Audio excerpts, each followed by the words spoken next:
Ondan bakmak istiyorum. Neydi o adamın adı, hatırlayan var mı ya? Abi adamın adını unuttum. Benim YouTuber'ım vardı bir tane. Aa, adamın adını unuttum. Chef Johnson mıydı? Neydi? İdil Tatari. Anant. Abi adamın adı neydi ya? Yabancı. Sabah durmuş yazıyorlar. Chef John mıydı ya? Food Wishes. Evet. Hello, Oh, this is yeah. Chef John from foodwishes.com with macaroni and cheese, Oh, yeah. the classic Thomas Anlat Jefferson baba, nasıl yapacağız? style version. Son sigaramı da So I'm going to show you içiyorum. the basic steps to make macaroni and cheese, and then I'm going to show you in the middle of the video how to alter the recipe depending on how cheesy you want this to be. All right, so all these traditional recipes start with a roux. We're going to melt some butter Fordet in a belki saucepan on olabilir. medium Cafer heat, gezmiş and when 9 ay it için sağ ol bir sings, tanem. listen to this. Hear that? When the butter sings, when you hear it start to Tamam, foam and beşamel bubble, gibi you're başlıyoruz. going to add your flour, and it's going to make a very light Un roux, koyuyoruz. very light colored and light textured roux. Eyvallah. You're going to cook that on medium Ortaya for gel bu about arada. 3 to 4 minutes, just to cook out the starch and the flour. I'm going to add some thyme, some cayenne, some Okay. white pepper into the roux. Now, why didn't I just add that to the finished cream sauce? Because I vaguely remember in culinary school, there's some spices and herb flavors that are oil soluble, and they come out better in oil than just in liquid environment. Abi şu and that chatten could be- oruç tut pezevenk, oruç tut zayıfla falan yazan insanları banlayın ya. Banlayın, böyle Tamamdır. insanlara kanalda ihtiyacımız yok. Bunlar gitsin sokakta yemek yiyenleri falan dövsünler. Ne işiniz var amına koyayım Twitch'te? Siktirin gidin amına koyayım. totally dreaming. All right, so I'm going to cook that for another minute, and then pour in a Git cup of turist milk. turist döv. Niye Whisk oruç it in tutmuyorsun really diye. quickly. Make sure the milk is cold, then you won't have lumps. Hot Tamam, roux, süt cold milk, koyduk. no lumps. Then I'm going to add 2 more cups of milk, Beşamel and that is kafası. going to be your basic white sauce. Okay, now you're going to babacığım. bring that up to a simmer on medium heat, and while it's coming up to simmer, I'm going to grate in some fresh nutmeg. Get yourself a fresh nut of nutmeg. Var abi, and grate it nutmegimiz var. yourself. Var abi. 1,000 times better. But if you don't, put in the cheap. Beşamel yaptın sen şu an ya. I'm going to put a couple drips, which is different than drops, of Worcestershire sauce. And Worcestershire forget about this sauce. salt to taste. I'm done with salt to taste. Put in a teaspoon. All right, do not question it. Okay. You'll see when that comes to a simmer, it thickens up. We're going to let that simmer on medium low for about 8 minutes. In the meantime, you're going to grate your 8 cheese.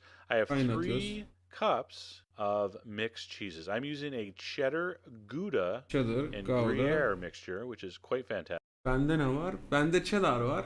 Gruyere var. Gouda var. Mozzarella da var.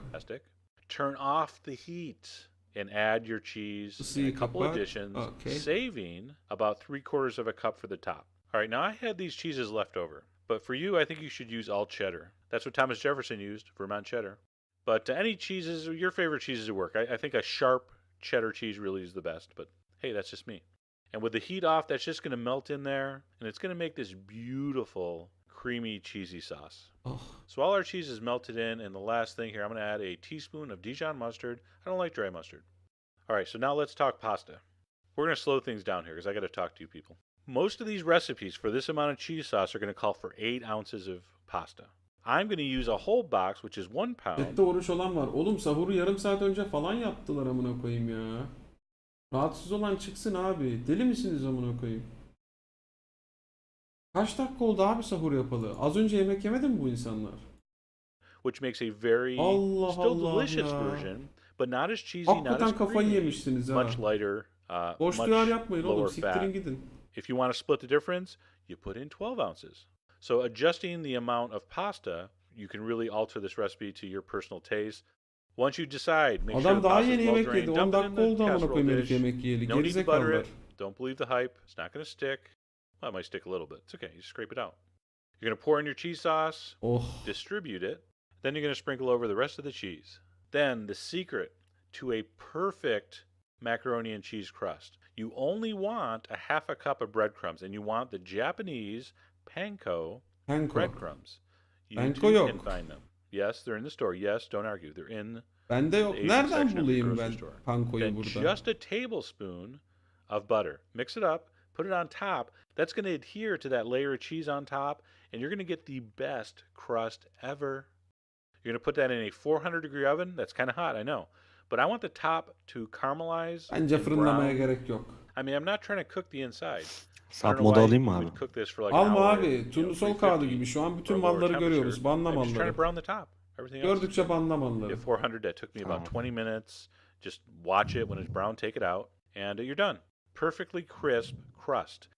All right, I'm going to let this cool just a little, and then I'm going to dish it out, and it is truly Bayılırız bu amazing. çocuğu ya. Now, see the holes in the pasta? See that little hole there on the left, the elbow? For the 1 pound package of pasta, those are not going to be filled with cheese sauce. The pasta is going to be very nice, very tasty, very cheesy, but Fırınlamaya it's not gerek going to be yok like ya. running with cheese sauce. If you use the 8 ounces of pasta version, Ben daha böyle you akışkan will have olsun a lot more istiyorum. cheese sauce, okay? So it's up to you. Thomas Jefferson, the inventor of macaroni and cheese, also the author of the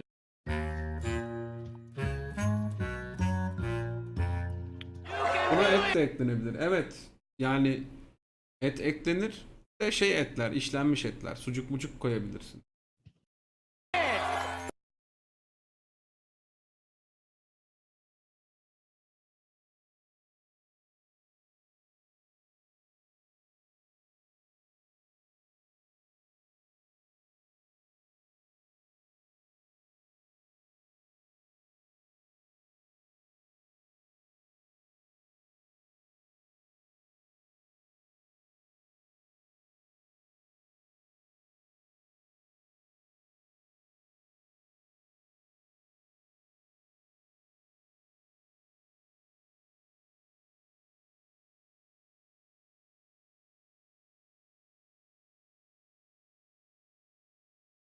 Da böyle makarna yapmayın abi.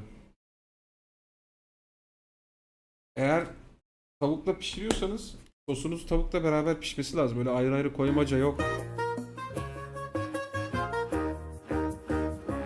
Bu adamı döverler.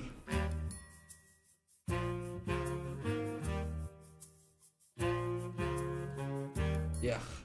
Yah. Beğenmedim. Bilmiyor. Bilmiyor bu. Bu bilmiyor. Hadi biraz Gordon Ramsay Rage izleyelim ya. Gordon Ramsay Rage izleyelim. Allah vakti gelmiş. Vallahi bir rage'imiz var ha. Vallahi hunting mi?